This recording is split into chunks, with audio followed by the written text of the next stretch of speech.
Charles E. Schumer, Majority Leader of the United States Senate.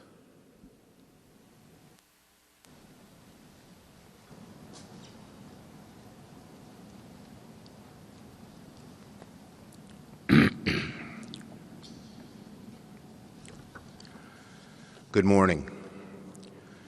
It is such an honor to speak today about my dear friend and mentor, Harry Reid of Searchlight, Nevada, as he would proudly refer to himself.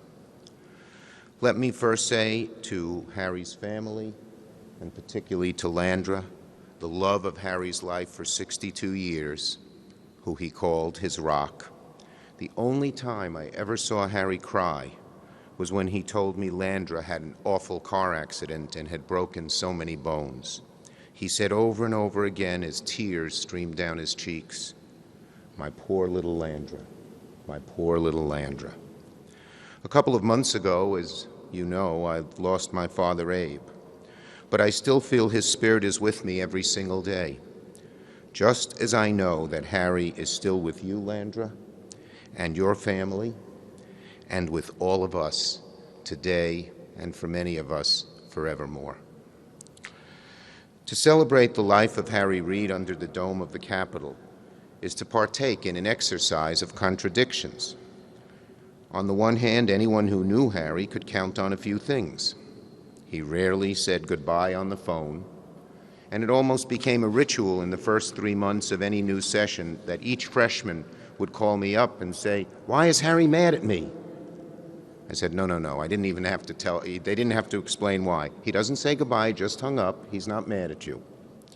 And certainly Harry would have been deeply embarrassed and probably a little annoyed at our holding not one, but multiple ceremonies in his honor. I can hear him now.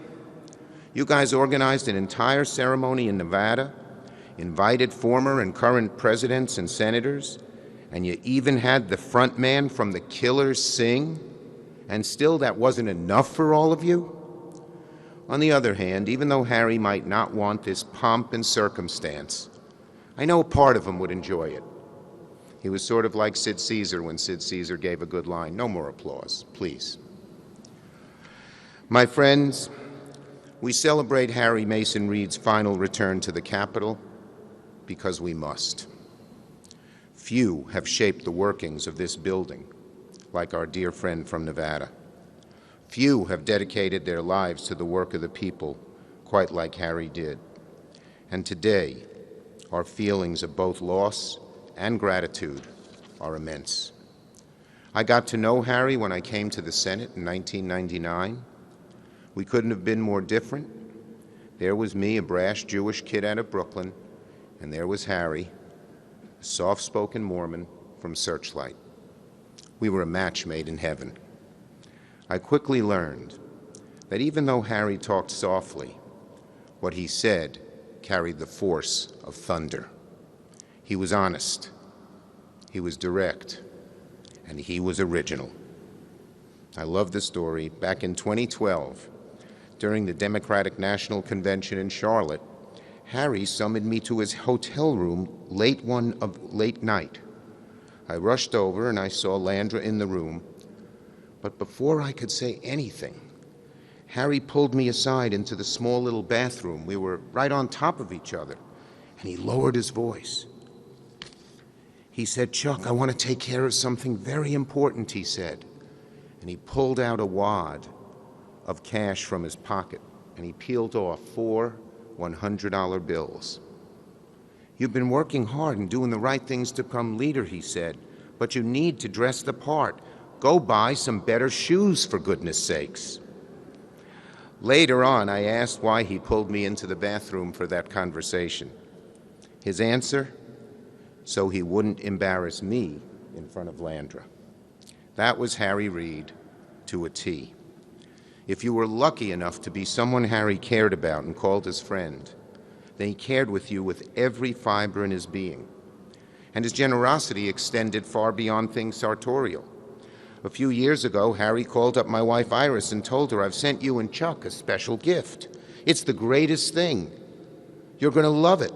It's a month's subscription to Netflix." Iris didn't have the heart to tell him we had subscribed for 4 years already.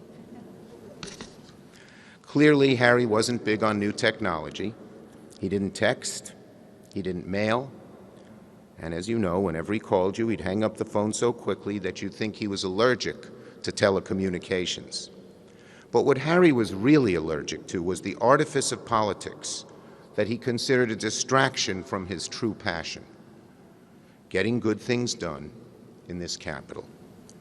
Harry never forgot where he came from, nor did he forget the people, his childhood friends and neighbors who, just like Harry early on, struggled to get by, and he kept up with so many of them. We remember hearing all the stories. In Harry's view, the government had a moral obligation to see to it that these people had every opportunity to secure a better life for themselves and their families. Harry was tough as nails, a fighter to his core, but one of the most compassionate individuals you could ever imagine. In short, he was one of the most incredible and generous individuals I've ever met, the sort of person you come across only a handful of times in your life. When you lose someone as special as Harry, they're never gone. They're always with you. For those of us in the Senate Democratic Caucus, I think that was especially true last week as we observed the anniversary of the violent insurrection against our U.S. Capitol. That day, we saw so many acts of selflessness and heroism by our U.S. Capitol Police, who once counted among their esteemed ranks a young Harry, who served as an officer while studying at GW Law School. In so many ways, Harry was a guardian and a steward of the Senate, literally and figuratively. He took great care of the Senate as an institution, but he also knew that the Senate had to adapt to changing times. As we confront the challenges of the coming weeks and months, I take comfort knowing that Harry is with us in spirit, walking alongside us as we continue the work he dedicated himself to for so many years. May God rest his immortal soul, and may his memory be a blessing to us all.